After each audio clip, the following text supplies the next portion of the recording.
নমস্কার বন্ধুরা, আপনাদের সকলকে আমার চ্যানেলে স্বাগত জানাচ্ছি। বন্ধুরা, আমার ব্যালকনি জবা গাছে দেখুন কি সুন্দর ফুল ফুটেছে।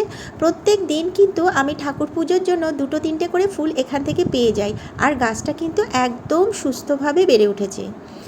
এবার আমি আপনাদেরকে দেখাচ্ছি আমার ব্যালকনির 2টো লঙ্কা গাছ। এমনিতে আরেকটি লঙ্কা গাছও রয়েছে, সেটা আমি ওখান থেকে নামাইনি। 2টো গাছকে এখন আপাতত আপনাদেরকে দেখাচ্ছি। আজকে আমি যে জিনিসটা আপনাদেরকে করে দেখাবো, এই যে লঙ্কা গাছটায় দেখুন কত ফুল এসছে এবং অজস্র কিন্তু ছোট ছোট লঙ্কা কিন্তু ধরতেও শুরু করেছে।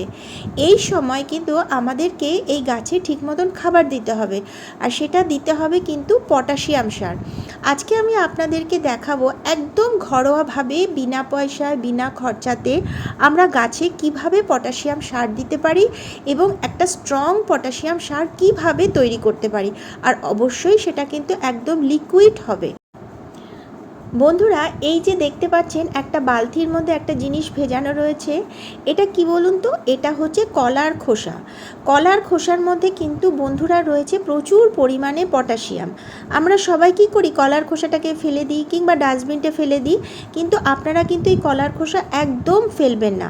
এই কলার খোসা থেকে স্ট্রং একটা পটাশিয়াম সার আমরা তৈরি করে গাছে যদি আমরা দিয়ে থাকি, আমাদের পয়সাটাও বেঁচে যাবে, আর গাছের জন্য একদম ন্যাচারাল, একদম ঘরোয়াভাবে একটা সুন্দর পটাশিয়াম সার তৈরি করে সেটা আমরা দিতে পারবো। আর এই স্ট্রং পটাশিয়ামটাকে তৈরি করার জন্য আজকে আমি আবার ব্যবহার করছি কি, এটা মাছ ধোয়া জল। আজকে মাছ আনা হয়েছিল, সেই মাছ ধোয়া জলটাকে আমি ফেলে না দিয়ে এই বালতির মধ্যে রেখে দিয়েছি। আর যেহেতু কলার খোসা ভেজানো জলটাও রয়েছে, সেই জন্য এই দুটোকে একদম মিশিয়ে আমি একটা স্ট্রং পটাশিয়াম, লিকুইড পটাশিয়াম সার তৈরি করব। আর নিয়েছি দেখুন কিভাবে তৈরি করব। এখানে নিয়েছি একটা বালতিতে জল, হাফ বালতি জল নিয়েছি, কিন্তু আমরা একদম তৈরি করার পরে কিন্তু বালতিটাকে একদম পুরোপুরি ভর্তি করে দেবো প্লেন জল দিয়ে। এই যে এখানে পটাশিয়াম সারটা রয়েছে, আর এটা রয়েছে মাছ ধোয়া জল। মাছ ধোয়া জলের মধ্যেও কিন্তু প্রচুর পরিমাণে পটাশিয়াম থাকে। আমি এই প্লেন জলটার সঙ্গে এই যে কলার খোসা ভেজানো যে জলটা রয়েছে, সেটাকে আমি এই প্লেন জলের সঙ্গে দেখুন মিশিয়ে দিচ্ছি।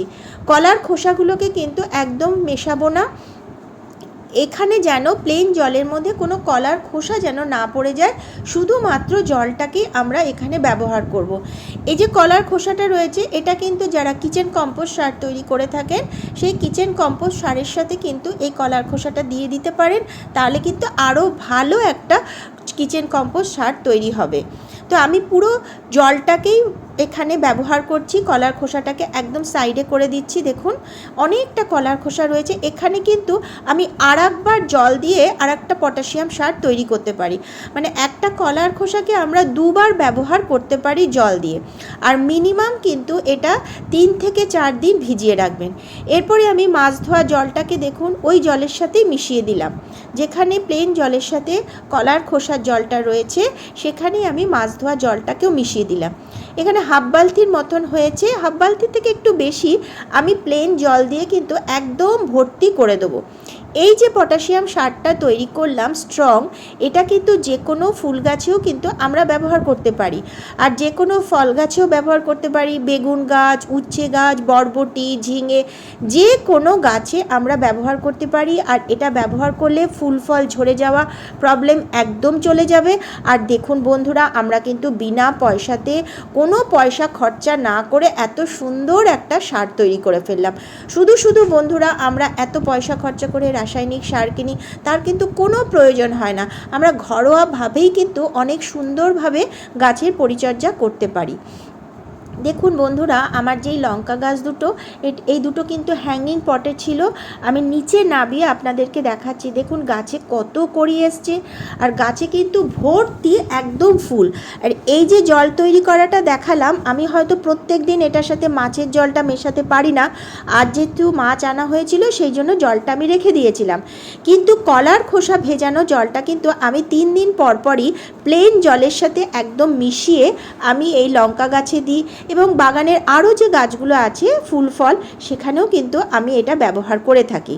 অবশ্যই কিন্তু যে পরিমাণে কলার খোসার জলটা থাকবে তার কিন্তু 3 থেকে 4 ডবল প্লেন জল মিশিয়ে অবশ্যই সেটা গাছে কিন্তু ব্যবহার করবেন না।